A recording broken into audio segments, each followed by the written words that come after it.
Halo semuanya, di sini saya akan memberikan cara konfigurasi Dynamic NAT with Overload. Nah, sebelum itu kita akan mempelajari dulu apa itu Dynamic NAT with Overload. Jadi, Dynamic NAT with Overload ini adalah tipe NAT yang bekerja mentranslasikan banyak IP private menjadi satu IP public. Nah, ini bermanfaat bila terdapat banyak user dengan IP private ingin mengakses ke internet. Nah, sebutan lainnya adalah PAT. Nah, atau Port Address Translation. Nah, selain Dynamic NAT with Overload, sebenarnya ada juga Dynamic NAT saja. Namun Dynamic NAT butuh jumlah IP private dan IP public yang sama sehingga tidak efektif untuk digunakan. Nah, oleh karena itu, lebih baik menggunakan Dynamic NAT with Overload karena dia bisa mentranslasikan banyak IP private menjadi satu IP public saja. Ini lebih efisien dalam penggunaan IP-nya. Nah, oke, setelah itu kita akan memulai konfigurasinya saja. Caranya kita buka terlebih dahulu Cisco Packet Tracer-nya. Kemudian kita pasang dua router. Nah, kemudian ambil switch 1. Nah, kemudian kita pasang end device-nya laptop 2. Karena kita akan menggunakan VLAN. Kemudian pasang PC 1 untuk ke jaringan luar internet. Nah, kita pasang dulu nih nama perangkatnya. Di sini misalnya internet, router internet. Oke. Di sini itu R client. Di sini SW client.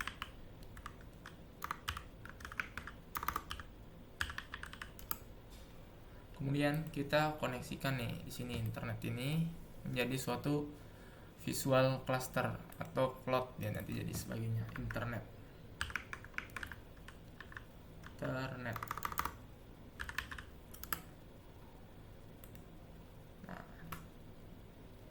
di sini setelah itu kita akan koneksikan ke kabelnya dulu nih dari internet ke router client. Kita menggunakan ini yang cross 0.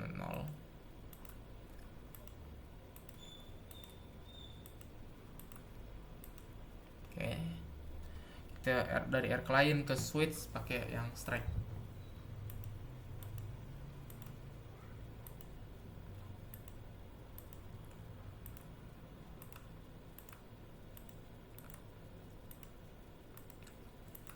Setelah itu kita pasang nih node-nya di sini.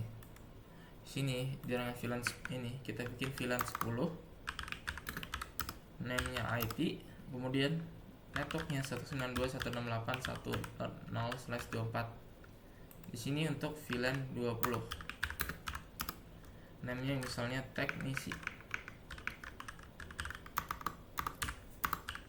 Si 192.168.2.0/24. Oke. Kemudian di sini antar router ini kita pasang aja 100.10.0/24. Di sini 10.10.10.0/24 dari internet ke PC. Oke, setelah itu kita mulai konfigurasinya terlebih dahulu. Nah, kita konfigurasi dari internet saja. Kita setting. Nah, pastikan diingat dulu nih di sini. Dari internet ke R client itu di face ethernet 0/0. Nah, dari internet ke PC itu 0/1. Jadi kita setting biar tidak lupa. No, enter, config. Kita setting dulu name-nya internet biar tidak lupa ini router internet. Kemudian kita pasang ke interface face ethernet 0/0. Kita aktifkan interface-nya no shutdown. Di address 100 10.1.255.255.255 0. Exit interface face ethernet 0/1. No shutdown.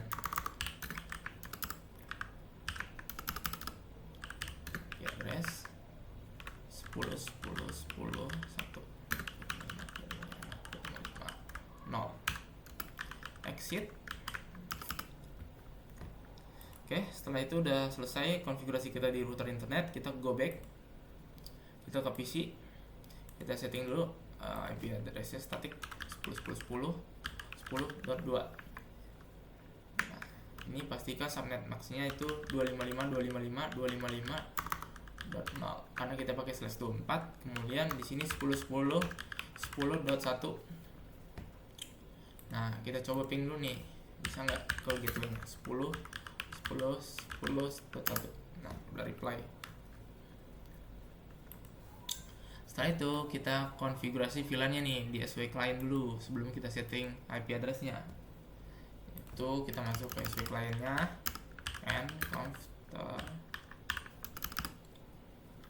Kita setting hostname-nya SW client. Nah, setelah itu kita setting nih VLAN-nya, VLAN 10 dulu, name-nya IT, exit. Kita ke VLAN 20, kita setting VLAN 20, name-nya itu teknisi, exit.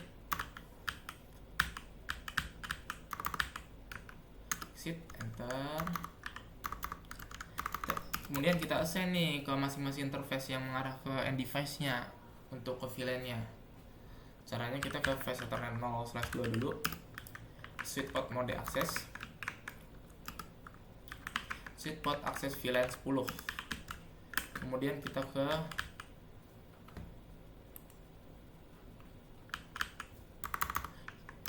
interface face ethernet 0/3. Kita set di situ untuk ke VLAN 20, kita assign ya. Sweet port mode access, sweet port access VLAN 20. Kita exit. Nah, setelah itu kita setting nih ke interface face ethernet 0/0.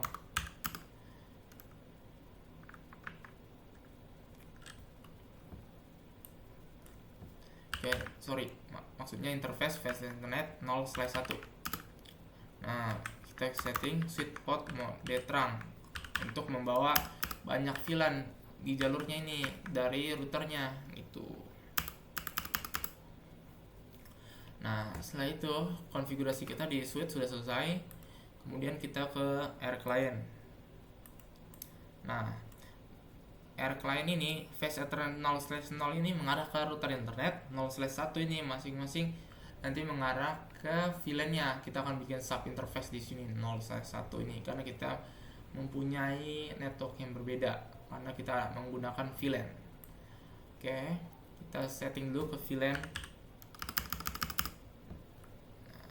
Kita ke interface, ntar dulu kita enable dulu.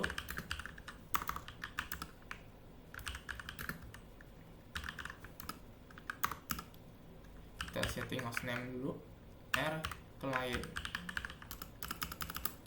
interface face ethernet 0/1. Nah, no shutdown. Kenapa kita nggak setting IP address di sini? Karena kita menggunakan VLAN, yang artinya virtual interface kita akan menggunakan sub interface nantinya. Exit. Kita ke interface face ethernet 0/1.10 aja. Kita bikin sub interface-nya, yaitu nomor VLAN-nya aja biar nggak lupa. Kemudian encapsulation.1q10 kita sign VLAN-nya. Kemudian kita setting IP address-nya 192.168.1.2. 1.1 saja. 255.255.255.0. Exit ke interface face ethernet 0/1.20 ke VLAN 20-nya. Kita encapsulation juga .1q20 kita assign-nya. Dan IP address 192.168.2.1 255.255.255.0. Exit.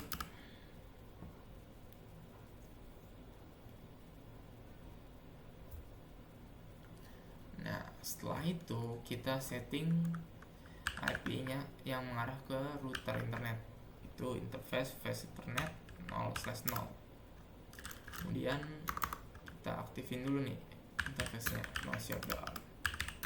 IP address 100.110.2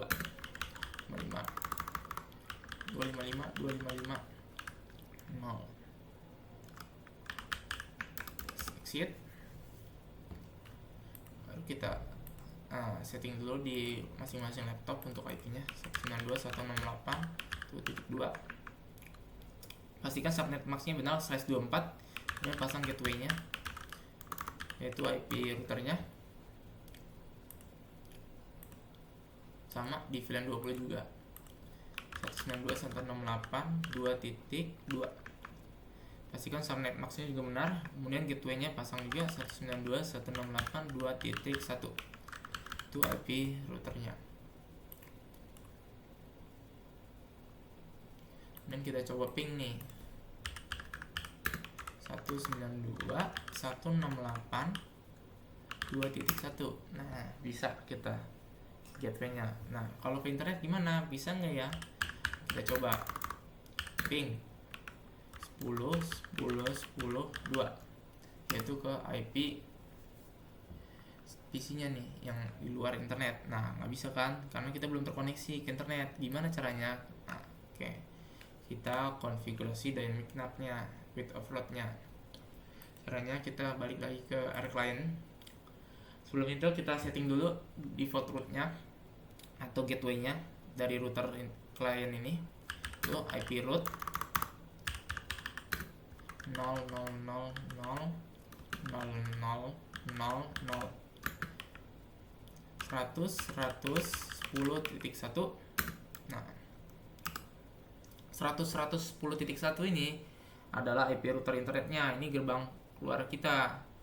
Jadi biar tahu nih mana sih pintu keluar masuknya ke jaringan luar tuh. Jadi kita menggunakan IP router internetnya biar kita tahu nih pintu keluar kita kemana untuk berkomunikasi ke jaringan yang ada di internet gitu. Nah, 000 ini adalah kita bisa mengakses ke semua IP yang ada di luar. Setelah itu kita setting nih access list-nya untuk mengizinkan IP network yang di VLAN 10 dan VLAN 20 ini bisa mengakses ke public atau ke internet. Caranya kita access list satu permit 192.168.1.0. Kita networknya pasang, terus wildcard masknya 0.0.0.255. Kemudian untuk VLAN 20 nya juga 2.0 permitnya izinkan. Kemudian kita aktifkan nih konfigurasi dynamic NAT overload-nya. Caranya IP NAT inside shortlist 1 interface Ethernet 0/0 overload. Inside shortlist ini adalah IP private atau IP lokal yang akan ditranslasikan. Nah, kalau satu ini adalah number ACL-nya nih. Nah, yang sudah dibuat. Kalau interface Ethernet 0/0 ini adalah IP global atau interface global yang ditranslasikan. Nah, itu ke jaringan luar, ke internetnya, ke area internetnya. Nah, overload ini adalah mentranslasikan banyak IP private menjadi satu IP public sehingga dapat akses ke internet. Nah, kemudian kita aktifkan juga nih IP NAT inside atau outside-nya nih di interface masing-masing nih, ke arah lokal juga ke arah luar. Nah, kita ke arah VLAN-nya dulu. Pastikan di sub interface-nya ya. Untuk di jaringan lokalnya ke interface Ethernet 0/1.10 dulu ke VLAN 10-nya, baru IP NAT inside. Nah, ini port yang terhubung ke klien atau jaringan lokal. Jadi network yang mana yang mau ditranslasikan NAT-nya gitu. Exit. Dan ke interface Ethernet 0/1.20 sama seperti tadi IP NAT inside. Nah, kemudian exit. Kemudian ke interface Fast Ethernet 0/0. Kita ke arah globalnya nih, port mana yang terhubung ke internet gitu. Pin NAT outside menghadap kemana, jadi yang ditranslasikan itu dari inside tadi, nah itu ke outside. Outside-nya di interface Fast Ethernet 0/0 yang ke arah router internetnya. Kemudian exit. Nah pastikan nih yang kita set tadi, inside tadi itu ke masing-masing sub interface-nya nih, karena kita pakai VLAN 10 dan VLAN 20. Kecuali kalau kita nggak pakai VLAN 10 VLAN 20, misalnya ini cuma ada satu doang perangkat di sini. Nah, kita set aja langsung ke Fast Ethernet 0/1-nya aja langsung. Nanti pakai apa? Pakai IP NAT inside aja langsung. Nah, karena kita pakai sub interface, jadi kita nggak di 0/1 untuk melakukan translasinya atau mengaktifkan NAT-nya tadi tuh. Nah kemudian kita tes lagi nih di VLAN 20 nya nih, kira-kira dia bisa ping ke jaringan yang ada di internet belum. Ping 10.10.10.2. Kita tunggu. Nah sudah reply, yang menandakan VLAN 20 sudah koneksi ke internet. Nah kita coba juga di VLAN 10 nya, ping 10.10.10.2. Nah udah reply juga, kita sudah terhubung koneksi ke internet juga VLAN 10 nya. Nah kita cek nih di sini, exit, show IP NAT translation. Nah ini untuk mengecek hasil IP yang ditranslasikannya. Nah untuk mengecek statistiknya yang berhasil atau tidak menggunakan perintah show IP NAT statistik. Kalau tadi untuk melihat hasil IP yang ditranslasikannya itu menggunakan show IP NAT translation. Nah kalau untuk lihat statistiknya itu menggunakan show IP NAT statistik. Ini untuk melihatnya yang berhasil berapa dan yang gagalnya berapa gitu. Nah dari sini koneksi dari VLAN 10 dan VLAN 20 ke jalur internet, ke arah internet sudah berhasil. Mungkin demikian tutorial cara konfigurasi Dynamic NAT with Overload dari saya di Cisco Packet Tracer. Sekian dan terima kasih.